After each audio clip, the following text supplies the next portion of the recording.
Yep.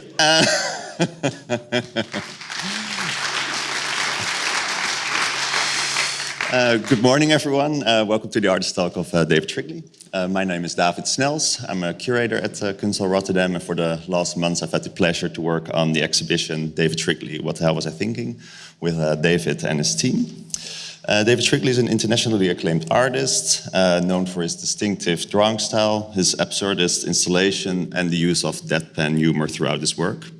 He's a Turner Prize nominee, has been awarded the 4th Plint Commission on Trafalgar Square, and his work has been exhibited and collected all over the world. In the exhibition, What the Hell Was I Thinking?, which we opened last night, includes sculptures, drawings, neons, inflatables, installation, and the visitor gets a look inside his head as he revisits previously made work and questions past decisions as an artist. And with this artist talk, I'm sure we'll find out a little bit more about what the hell he was thinking. So please give a warm applause to David Shrigley.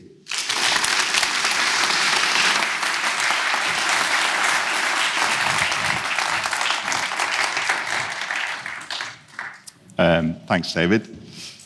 Can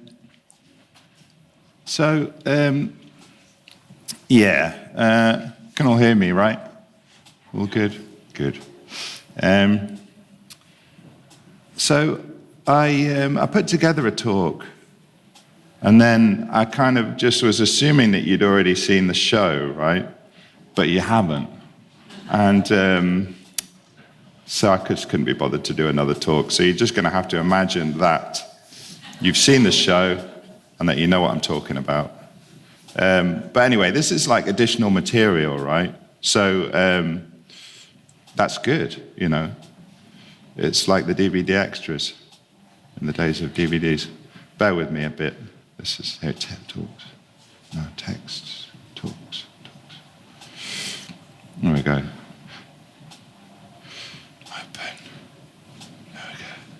So I couldn't think of a good title for the talk, so it's called 260 Slides.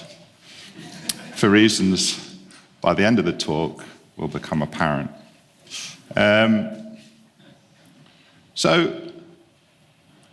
This is, I did a talk once. I haven't done any talks for a while, and this is 2012, and this is a guest book in an art gallery where I did a show, and then I did a talk. And this was the message that I got. I'm going to do this in a regional UK accent. And I understand that for the majority of you here, English is your second language, and you probably won't understand what I'm talking about. But it's very much in keeping with what the hell was I thinking. Anyway. Really enjoyed your talk. I think it's great how you have found success whilst remaining true to yourself. I feel like I need to go home now and watch all your films. I showed some films in the thing. Favourite one so far is The Door, I think. That is great. And I love the expressions on the dad's face when Robert can't stop asking questions. I'm not actually going to show you this film, so it's kind of meaningless, but hope you continue for many years to come, and I hope you continue to inspire like you've done with me today, Rebecca Sykes, Barnsley, South Yorkshire. There wasn't enough room for anybody else to write on this page, so I thought I'd draw a self-portrait. Do you like my style? It's very Stick-esque, whatever that means. Anyway, the talk that she's referring to isn't the talk that I'm doing now. Because, as I might talk about later, I've become kind of slightly jaded with my talks and with the sound of my own voice. So I just decided I'd just do something different. Because it's, I don't know, You just got to do something different. Start at the beginning or near the beginning. 5 years old. That was my hair in those days. I'll talk later about my hair. This is my kind of start of my journey into being an artist, whereby I think when I was a kid, I didn't really know that there was such a career as an artist. Probably didn't really realize that such a career existed until I'd actually left art school. But anyway, I was really into music as a young teenager, and I thought that artists kind of designed record covers. And I thought, yeah, I could do record covers. Adam and the Ants, that would be fantastic. It wasn't, I think when I was about 14 or 15, my dad took me to what is now Tate Britain in London. And there was a show of the Swiss kinetic artist Jean Tinguely. And this was the first moment where I'd actually seen art in an art gallery, I think. And I found it really immensely inspiring. And then I guess that started the ball rolling for me to go to art school. I went to Glasgow School of Art. This is Glasgow School of Art. It's burned down twice since then, so it doesn't look like that anymore. Nothing to do with me. I was very influenced by kind of post-expressionist painters, I think, when I was first at art school. George Baslitz, if you can believe that. This is a George Baslitz painting from the 1960s. Andy Warhol, obviously. Marcel Duchamp. Still great heroes of mine. And I made my own conceptual art kind of at art school. This is a piece called Crackers. I guess I could end the talk right here, so this will be it. This is my life. Go straight to the questions. But I won't do that. I made public art. It says Leisure Centre on this little box that I made and put in a piece of wasteland near where I lived in Glasgow at the time. After art school, I had a job at the Centre for Contemporary Arts being a gallery guide and a kind of art handler, person who installs exhibitions, which would suggest that I'd have more empathy with people who, like this week, were installing my exhibition and then would have to be the gallery guide. But obviously I don't have any empathy because I've made all this sound work, which is really annoying. And, when I was a gallery guide, I used to make drawings in a notebook about basically how much I saw my kind of disaffection to the art world and the art.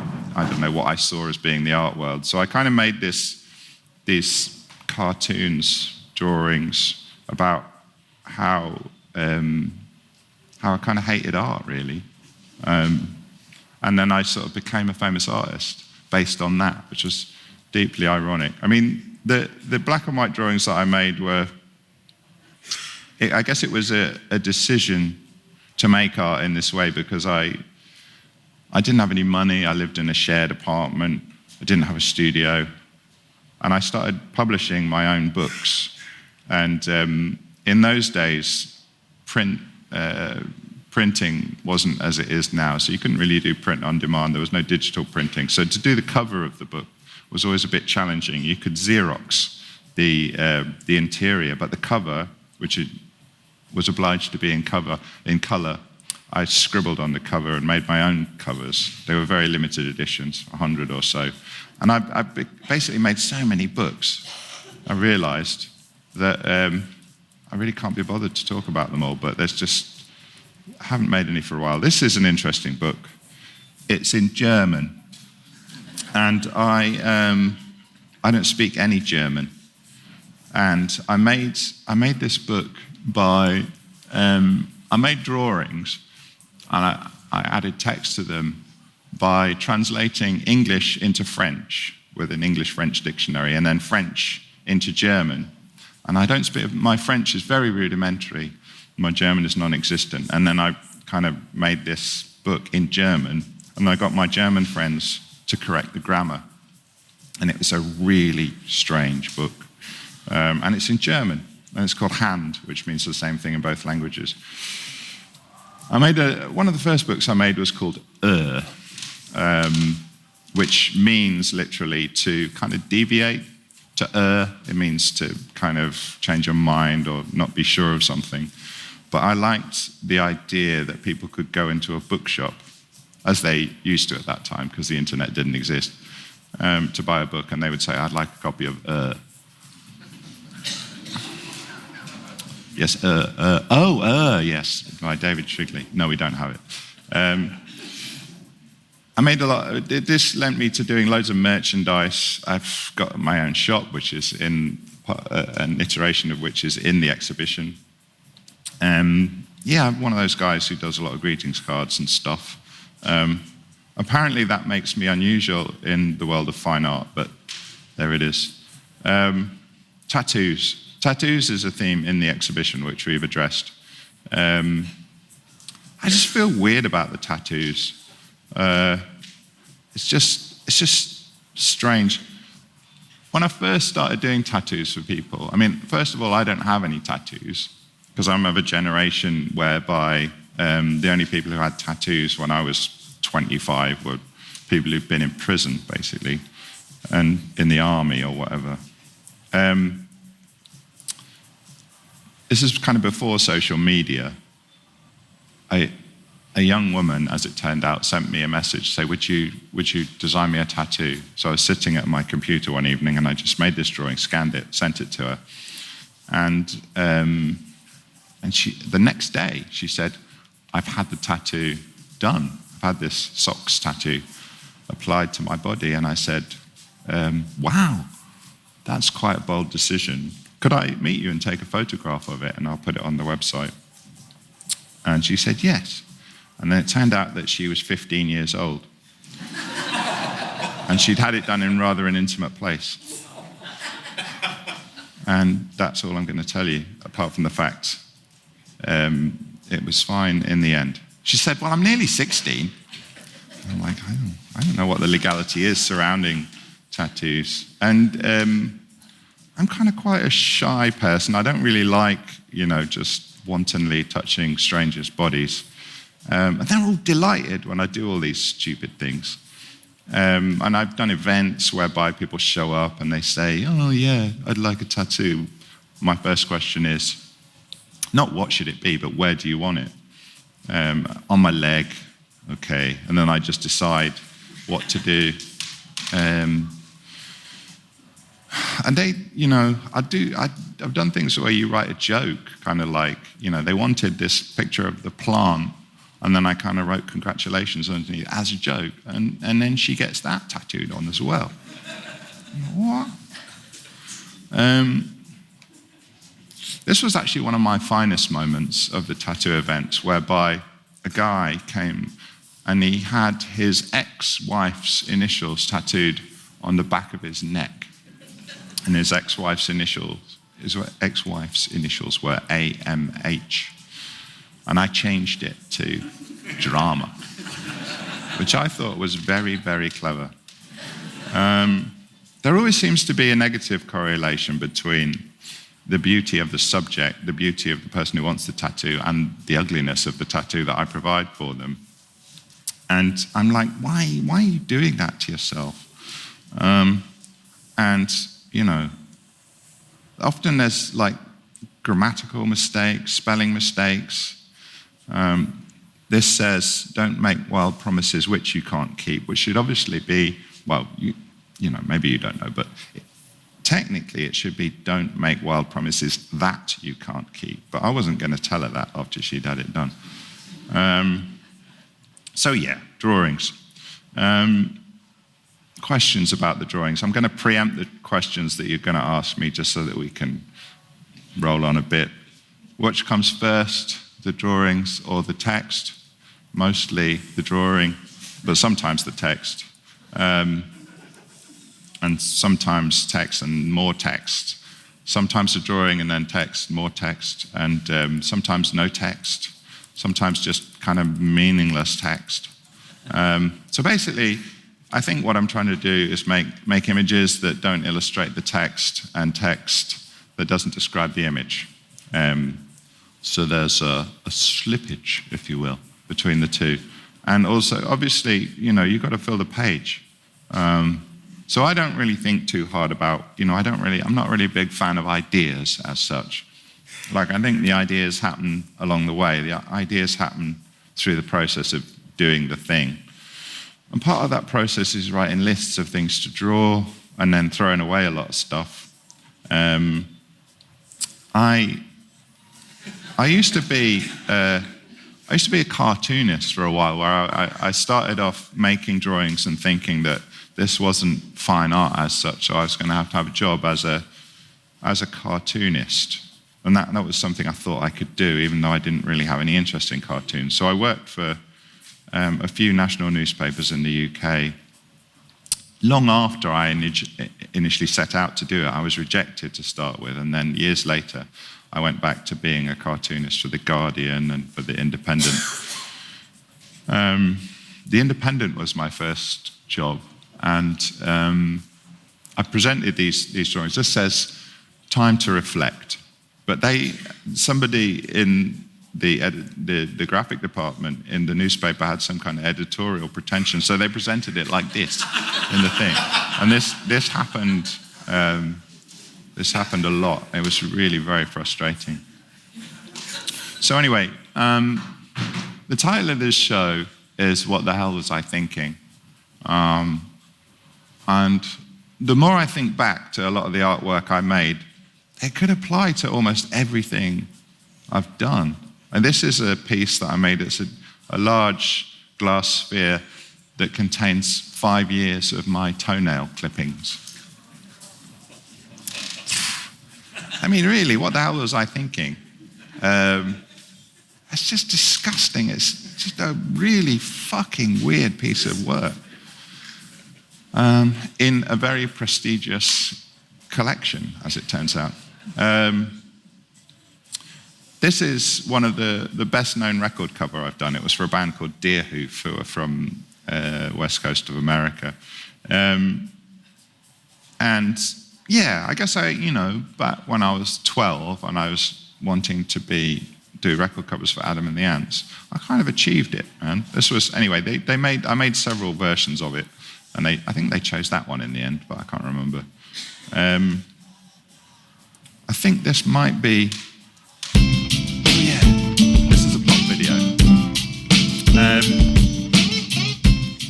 It was a pop video for a band called Blur, who I don't think they exist anymore, but it was more than 20 years ago, and it was in the days where you actually got paid quite a lot of money to do pop videos. I did it with some animators in London, and it was a collaboration, but I guess people thought it was my work, and it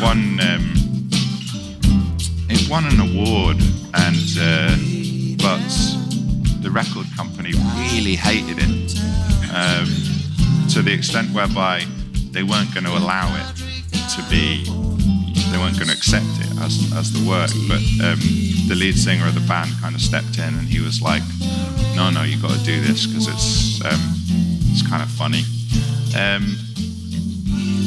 And yeah, it's kind of a strange narrative. It's about a fairy that meets a squirrel, and they fall in love, and eventually the squirrel accidentally kills the fairy, and I think this was probably the part that the record company really took exception to, because like it gets quite violent at this bit. He's eating a nut, and then it turns out to be the fairy's head. I don't think I'd make this if I was, and then lots of chaos kind of ensues, and I don't think I'd make this if I was making a pop video now. It would upset me. But what happened was, when we were making it, we realized all the action had happened in the first 2 minutes, and there was another minute left. So we had to fill that time So we decided to add a leaf blower. This is what this is. The sound of the leaf blower, which really interferes with the. And this was another thing that the record company really hated.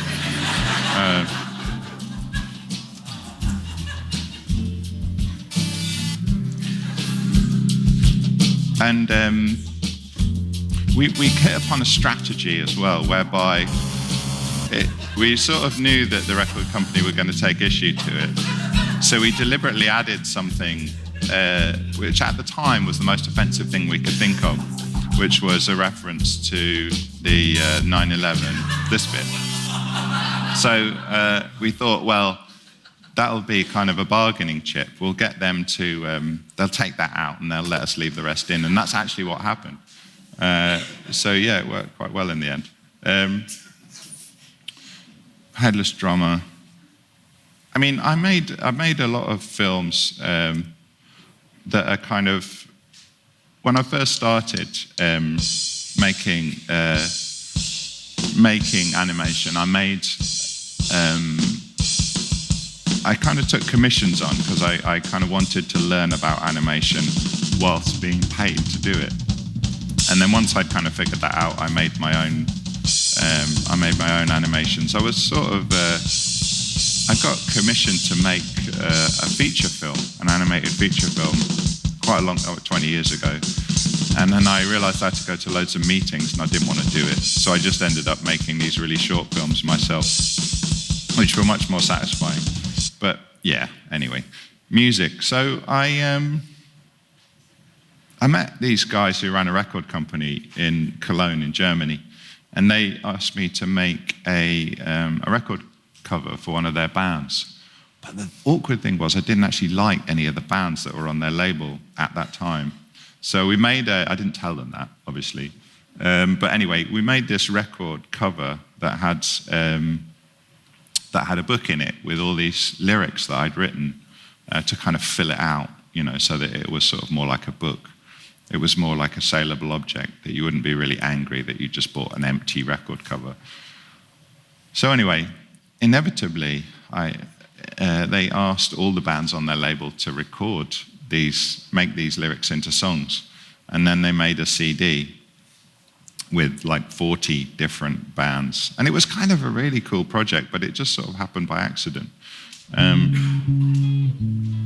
I mean, you can find it online. I think you can find it on Spotify or whatever.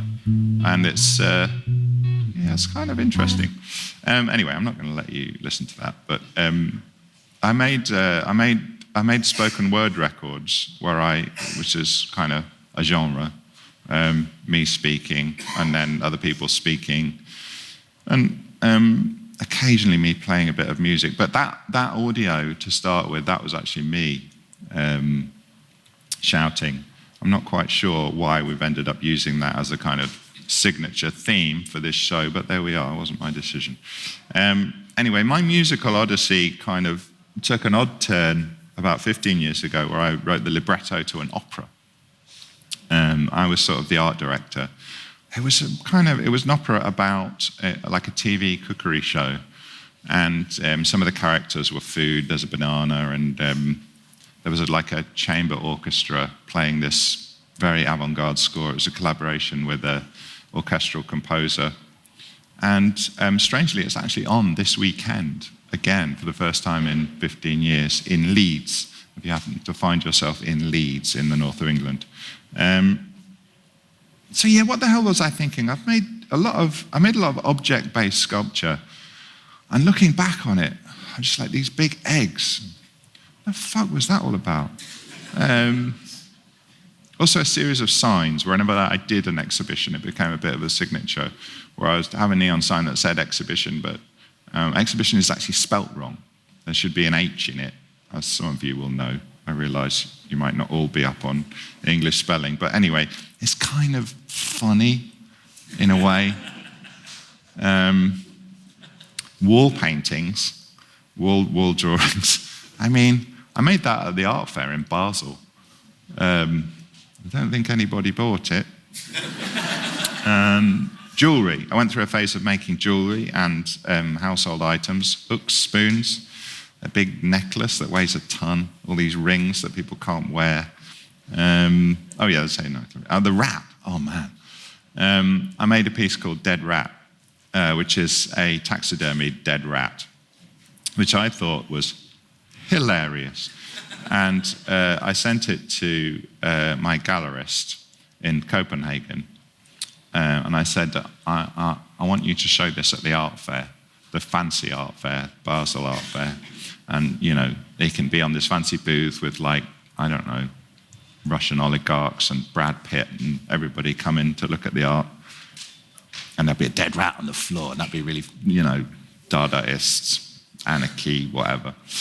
Unfortunately, what happened was he made a call and called a collector, took a photograph of it, and said, "Oh," and the collector bought it there and then. But anyway, he left it on his desk, and then the next day he came in and the rat wasn't there. And it turned out the cleaner had taken it away. And her reasoning, one presumes, was that, well, he's better off not knowing that a rat's died on his desk. And they figured that this is what had happened. And they're like, "What did you do with a rat?" And she's, I think she's Polish or something. And she was like, "I just threw it away, you know." And where did you, in the dumpster? And they're like in the dumpster, rooting through the bin bags. And then somebody comes out and they say, "What are you doing?" And they had to tell them. And it's kind of funny, looking back. A giant public artwork that I made in Central Park in New York that has a giant, it's like a war memorial, but it has a shopping list instead of the names of the fallen. I thought it was funny. I went through a phase of filling up things with expanding foam. It's a very kind of efficient way of making sculpture, of filling space. You have to do it outside because it's quite toxic. So I'm wearing a mask. And those guys aren't, actually. They're probably dead now. But anyway, it's a two-part thing. I feel bad, actually. I've forgotten about that. Yeah, fill it up, and then it kind of goes off. It's really quite exciting. Get away, get away. Yeah, and there it is. And it fills up. But I don't think it's a really very, looking back, I don't think it's a very good idea for making sculpture. It's kind of, woo, look at that, exciting. Anyway, I filled up a lot of things. I filled up a pet carrier and a tent and sleeping bags and all sorts, but it doesn't last. It just disintegrates after a few months. So it's, yeah, you know. I made in this show. There's a little hole in the wall, which is kind of another signature from the shows that I do. And there's a thing poking through it. You'll see. I like to think that, you know, kids can crawl through it. So I ended up putting a traffic light on one of them, a working traffic light, so for safety reasons, you know, dogs and stuff. So this was a piece that I made. Another piece where I'm like, why did you do that? It's a giant telephone that doesn't have the 0 numeral on it, but it works. But you can only phone numbers that are that don't have a 0 in them. So anyway, I showed it in New York, at the gallery in New York, and my idea was that it would be plugged into their phone line and it would constantly ring and drive them nuts, but they could actually conduct the sale over the phone itself that they were selling. And in my mind, that was really a very neat conceptual thing. But anyway, I was on a weird thing happened that I kind of feel I need to address now. I haven't addressed it before, but I was on this TV show in America called Jimmy Kimmel, because apparently Jimmy Kimmel is a big fan of mine. And it was kind of a really weird, it's kind of a big deal, because like Hollywood stars are on it, and me, right? So I'm like, what the hell am I doing here? And you have to, when you go on these talk shows, you have to have an anecdote, right? So they call you up, the producer calls you up the day before, and you run through a few funny anecdotes. But you kind of like, the anecdotes always have to concern other people. So it's like, I can't really say an anecdote about my mum, because there was a few about my mum. I'm like, I'm not going to throw my mum under the bus. So it has to be somebody you don't really know that well. So anyway, I had an anecdote about David Byrne, the singer from Talking Heads, who I sort of vaguely know, but not really. But anyway, David Byrne showed up to the opening where we showed this telephone. And he was using it. And then somebody called 911 and the fire brigade came. And a chaos ensued. And I think it was actually David Byrne that had done it. Because he was the only one that I saw actually using it. And then I told this anecdote. And then I felt kind of bad afterwards, because maybe he hadn't done it. But then I found a photograph of him on my phone, of him actually doing it. And I'd completely forgotten about this. And look, he's actually pressing the 9. So that, whilst doesn't constitute evidence, it does back up my story to some extent.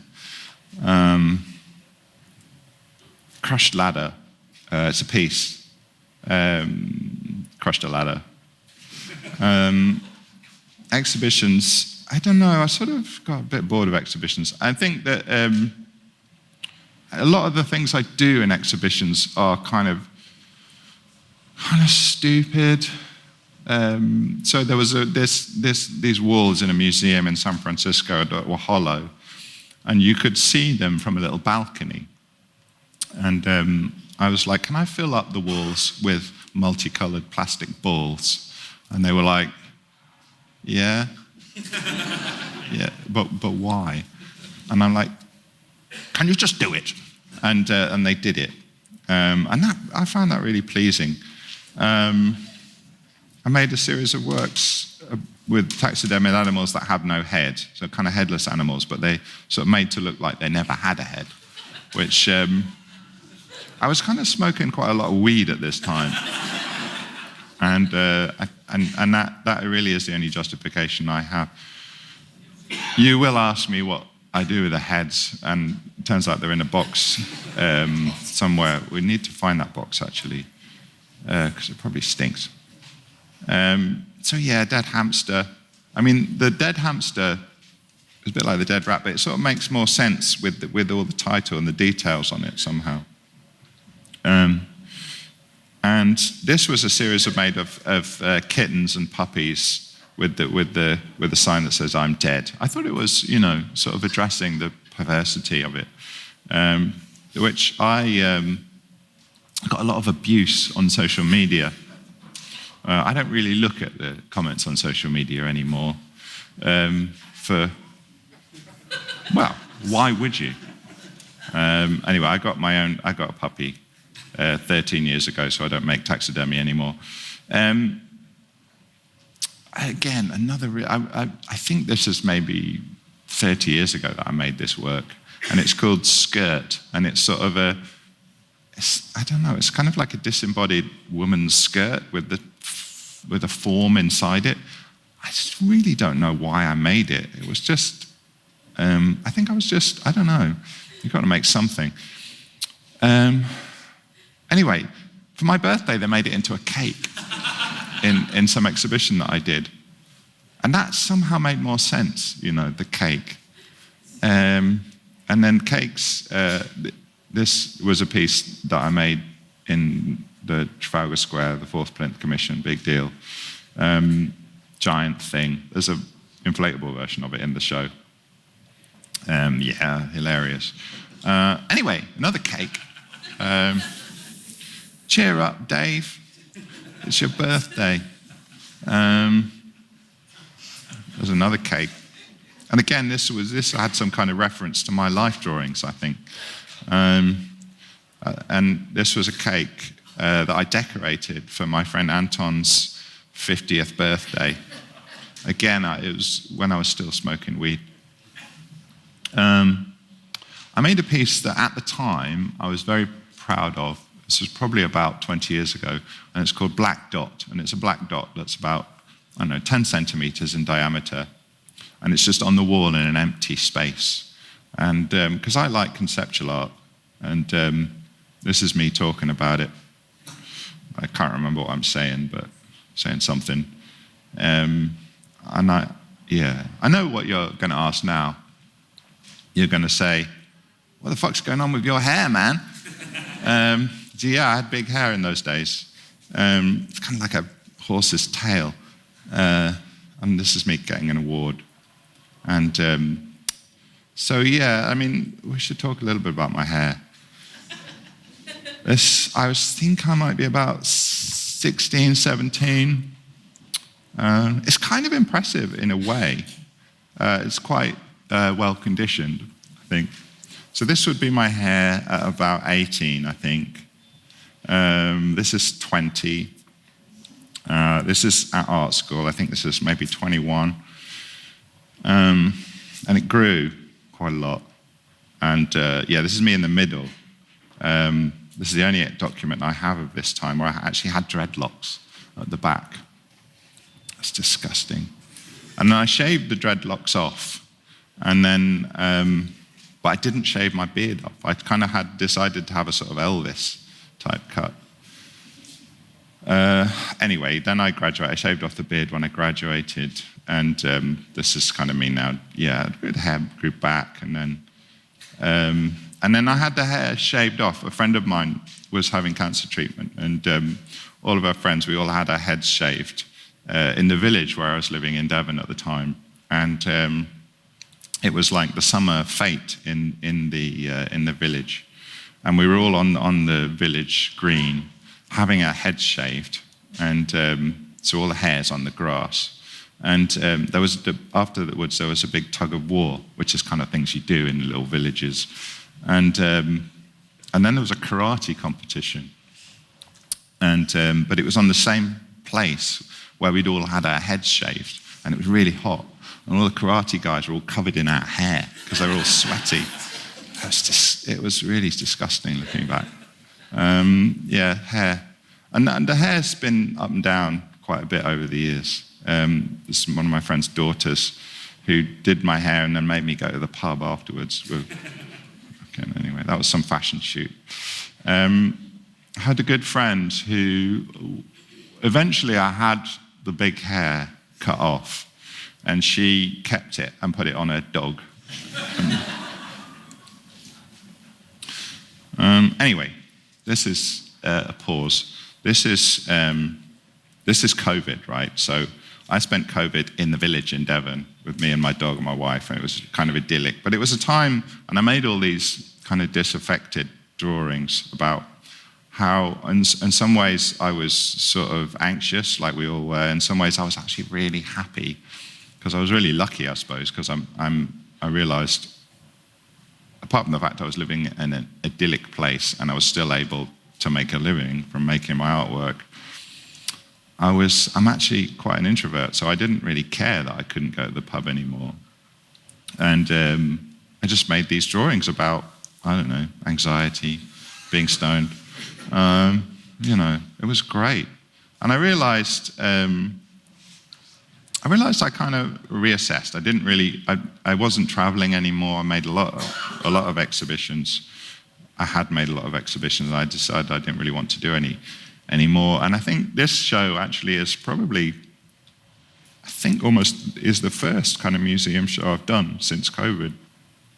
Because I think, just a reassessment. We all went through it, but it was 5 years ago now. And view of the world from inside your ass. Exhibition of depressing paintings. We all baked some bread, didn't we, during COVID? So I worked in the spare room in the house, and this little sink. This is where I clean my paintbrushes. It's sort of dirt, but not really dirt, if you know what I mean. It's acrylic paint. And there was, the Zoom thing, Zoom doodles, that became a thing. First show I did after, I kind of felt like I wanted to do everything on my own terms after after COVID, after that reassessment. So I made a piece called the Mayfair Tennis Ball Exchange, which was in Mayfair, which is in central London, in a very fancy gallery. And I made 14,000 brand new tennis balls in the space, and it looks a bit like op art. And I felt it was very, very successful. And what I thought was, because I'd spent a lot of time with my dog over the previous year or two, during COVID, tennis balls are very important to the dog. So I thought, a lot of people have got a dog, got a lot of dirty tennis balls. They'll want to come and exchange their dirty tennis ball for a brand new tennis ball like this. This is the first exchange. And this is me putting an old tennis ball that my dog has chewed back on it. But what actually happened was everybody kind of just wrote on their tennis ball and used it like a little art exhibition. But that's fine.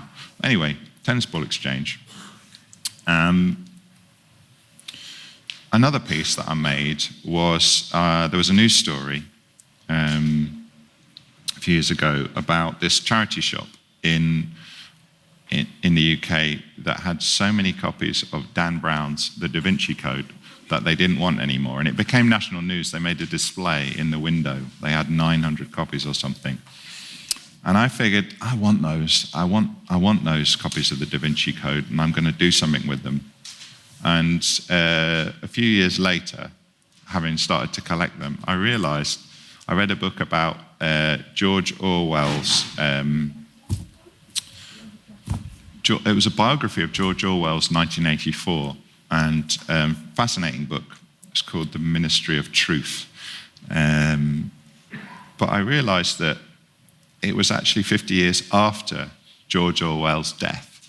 So it meant that all of his works came into the public domain. So it meant that we can all publish them. They're out of copyright.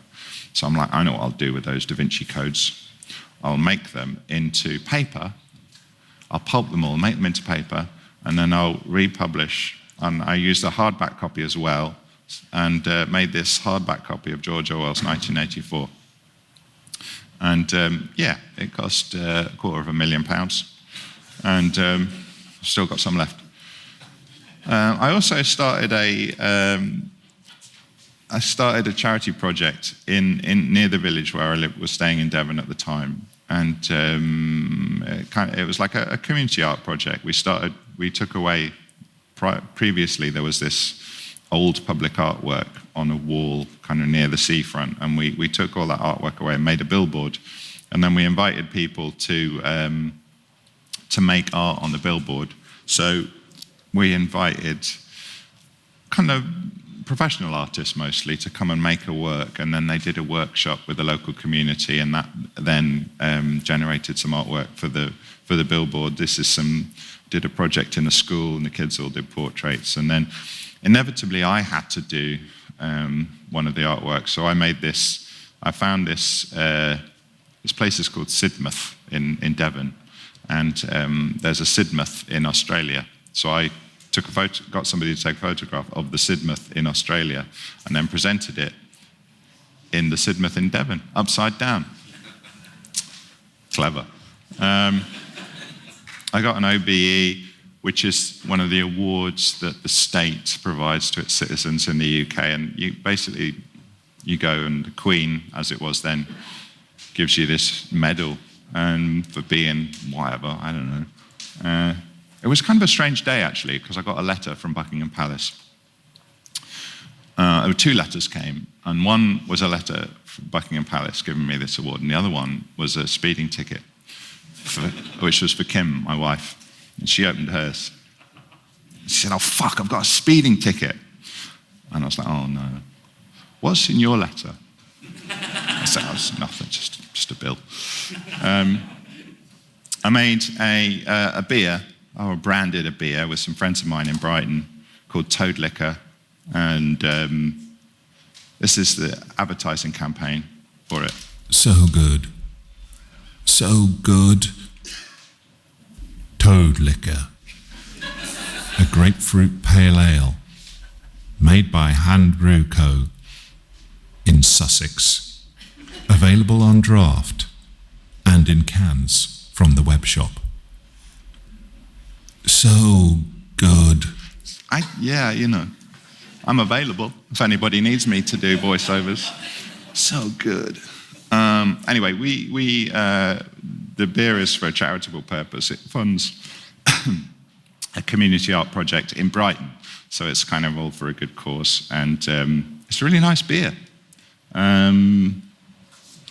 made a piece, I proposed a piece for a public artwork in Shanghai, which was a giant praying mantis that people could draw in a public park. And they were like, no, we don't want to do that because Chinese people are a bit kind of, they're a bit offended by a big bug. Could we have like a lion or a horse or something? And I'm like, no. So I made the mantis myself. It's an animatronic, its head moves, and I put it in my old school where I originally studied art, and we made this education program around it. And it was great. It was such a good project. It was sort of a lot about how art education is really undervalued. And so we made this project about how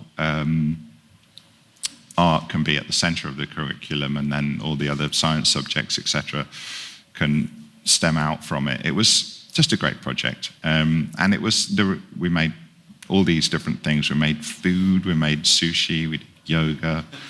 And the response to it was just, was great. I mean, the kids were like, this is amazing. And then when they took it away, they started crying. I mean, that's not going to happen here, is it, when I go away? So this is the latest piece I made, which is in London at the moment. And it was big news. I got 10 tons of old rope, which we got from fishermen and stuff. And I presented it in a very fancy art gallery in London and tried to sell it for £1 million, and it made big news. I guess I was interested in the idea that... Yeah. A big neon sign outside, and we have an expression, it's an idiom in British English, which is money for old rope. And what that means is, it's when you excessively remunerated or paid for goods or services which in themselves have no value. So it's money for old rope. Anyway, this gives you an idea of how big it is, because I'm almost 2 meters high. A lot of it, 4 piles. There it is, old rope. So that's it. That's all I've got to say. Not very good with closure, ending things. So I'm just going to say, that's it. That's the end. Now you can ask questions.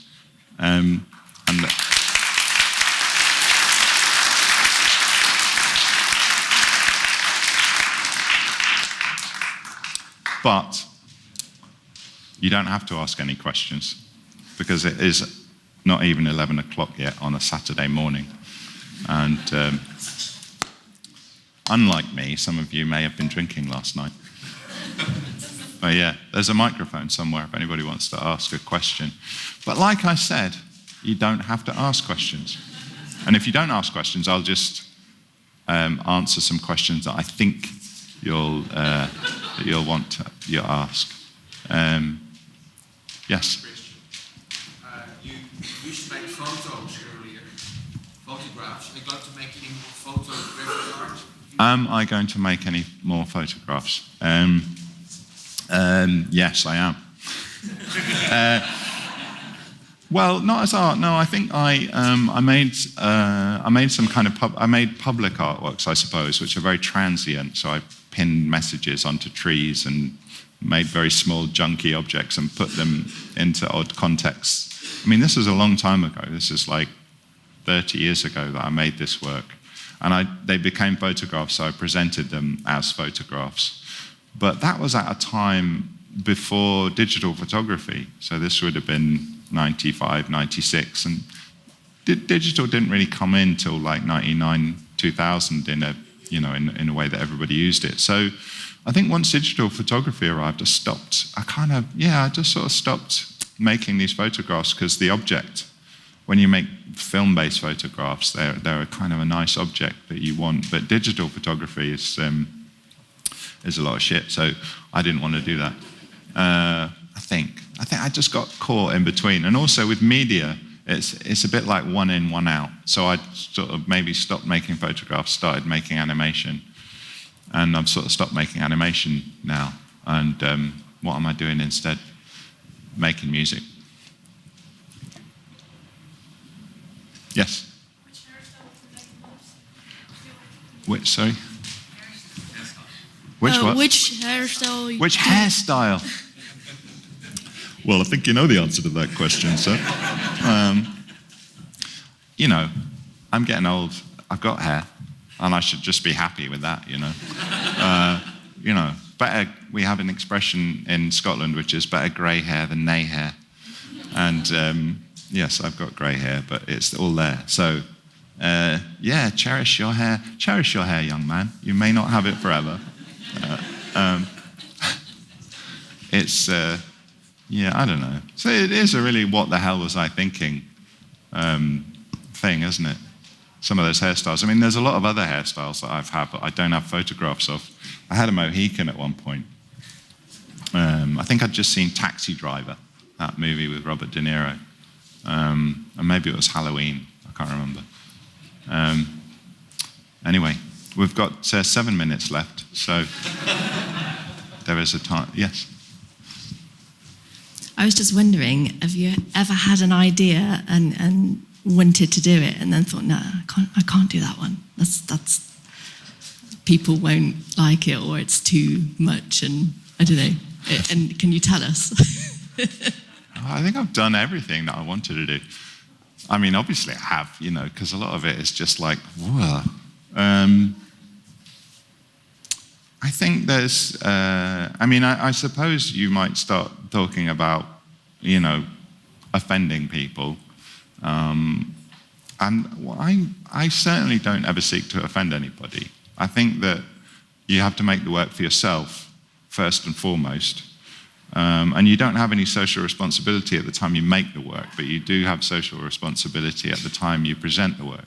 So, and I kind of believe that. I'm not one of those artists who seeks to offend anybody, that wants to make a statement about where, you know, things are going to go viral and cause a controversy.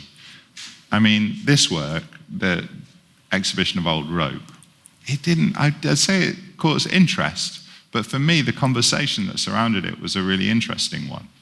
And I was really happy about that, because I didn't really understand what the work was, in a sense, or at least the work wasn't complete. So it was a work in progress, and it sort of still is a work in progress. So the conversation continues the work. But there are moments where you sort of like, where I look back on drawings that I've made, you know, 30 odd years ago, and I'm thinking, I would get cancelled if I showed that to anybody now, definitely. And, you know, Ailey, who looks after the archive in the studio, will tell you there's a few works that are a little bit on the edge. But that's just because context changes. It's not because I'm a bad person, obviously. Or like, you know, use discriminatory language or anything like that. But yeah, I don't know. I think if you want to do something, you've got to do it. But I think what I'm more concerned about is that it's just a crap idea, you know. But it's a good idea. It probably isn't going to offend anybody. Or at least if it is going to offend anybody, it'll offend the right people, you know. They say that art should, what's the expression? Art should comfort the disturbed and disturb the comfortable. So I think that's a very good, you know, it's a very good idiom. 4 minutes left now, so we've probably got two. Did I sell the rope? No. Not yet. Not yet, but there's still time. Yeah, no, I'm not anticipating selling it. It was kind of, you generally don't put the price of the work in the press release. So obviously, you know, the price was a thing. The good thing about that work is it will go back into a shipping container. So it doesn't need to be in the art storage with the Rembrandts. At least I hope it isn't. Anyway, yeah, it's easy to store. And it kind of stinks as well, a little bit. We did clean it, but yeah, so it's still available if anybody does win the lottery, or Euro Millions or whatever. £1 million. It's not actually that expensive, you know. I know people, you know, friends of mine, artists, sell paintings for £1 million. And this, pound for pound, or kilo for kilo, represents excellent value, I think. I mean, how much does a painting by Tracy Emin weigh? 8 kilos, maybe? 10 kilos? 10 tons. Think about it. 2 minutes left. Oh, you're welcome. Okay, I'm a bit silent. So. Motivational and insightful and how humans are. And it's between us being fucked and us being fine. I'll repeat my question. Your work usually skews between observations on humans, and it's either we're fucked or we're fine. Yeah. Today, are we fucked or are we fine? Well, I think you know the answer to that question. A little bit fucked. But that's fine, you know? I mean, you just got to accept it. I think the longer you live, you know, you get used to the anxiety of what's going to happen next. So what are we worried about? There's the climate crisis, obviously, and there's AI. I think they're the principal two things that you could lie awake and worry about, apart from all the other shit that you've got to deal with in your life. And I'd say comedy is kind of important when you're despairing about life. I used to sort of feel, be reluctant to acknowledge the fact that my work was very comic. I used to think that it, kind of accentuate the poetic or profound nature of it. But now I'm just sort of kind of happy that it's, comedy is quite essential, it's quite a gift. And whilst I'm not a comedian as such, I like to embrace the comic nature of my life and the work, and because it's really, really essential for me in terms of my well-being to laugh, because we are all fucked. Thank you.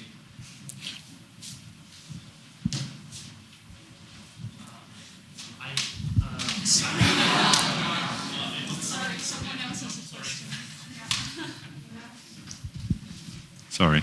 I've been holding my hand. So. I wonder, how do you perceive social media now? Because I've seen that your work is quite famous on Instagram, for example. So I'm just wondering how the time changed for you, maybe for your career, when you first started, and now when you have all those tools. Yeah, I don't do my own social media anymore. That's the... Yeah, I mean, it's a thing. I think in my mind, I can't really even trace the progression of my social media. I've just forgotten about it. And it was, I used to do the social media myself, but then I ended up posting things that were inappropriate. And then I got somebody else to do it who does it better than I do and pays a bit more attention to it. You can't escape from social media, I suppose. And it doesn't seem that long ago that there was no social media, but I don't know. And one thing I would say is don't look at the comments on social media. Don't go there, my friends. It's like something you only do if you have to. Or employ somebody else to do it for you. That works really well. Anyway, I will probably be sticking around for a bit afterwards because I don't have to go home for another hour or two. But the talk at this moment has ended.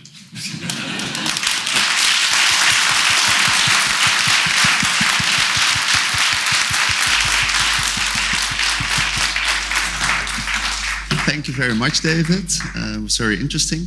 Before we all go and see the exhibition, the photographer would like to take a selfie with David and the audience. So, however you want it.